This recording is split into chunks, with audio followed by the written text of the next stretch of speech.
Pemilihan gubernur dan wakil gubernur Kalimantan Selatan di Pilkada serentak 2024 kada beberapa lawas lagi.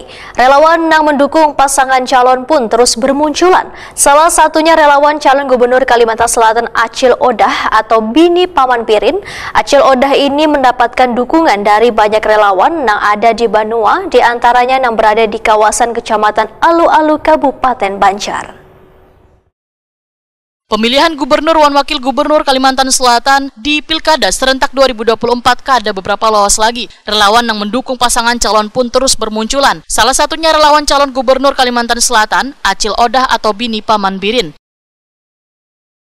Acil Odah ini mendapatkan dukungan dari banyak relawan yang ada di Banua, diantaranya yang berada di kawasan Kecamatan Alu-Alu, Kabupaten Banjar. Tim relawan Acil Odah ini kada hanya mensosialisasikan Acil Odah sebagai calon gubernur Kalimantan Selatan, tetapi meminta pula agar warga di Banua ini untuk bersama-sama menjaga suasana aman dan damai menjelang Pilkada 2024.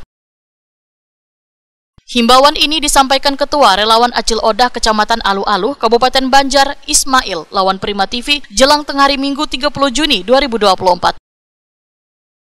Ismail menyatakan sebagai tim relawan tentunya mendukung penuh pelaksanaan Pilkada serentak 2024 Kalimantan Selatan dengan penuh kedamaian, serta akan mengawal pendapat yang bisa membuat kegaduhan politik.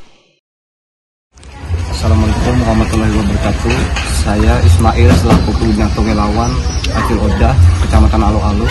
Kami mendukung penuh pelaksanaan Pilkada 2024 di wilayah Kalsel yang aman dan damai serta akan melawan segala bentuk pendapat yang menimbulkan kegaduhan politik. Ismail pun berharap selawas masa kegiatan Pilkada maka sebaratan warga di Banua, Kalimantan Selatan tetap harus bisa menjaga kebersamaan wan kada terpecah belah atau kada bacakut papadaan demi terciptanya keamanan di Pilkada serentak 2024 yang akan dilaksanakan 27 November 2024 mendatang.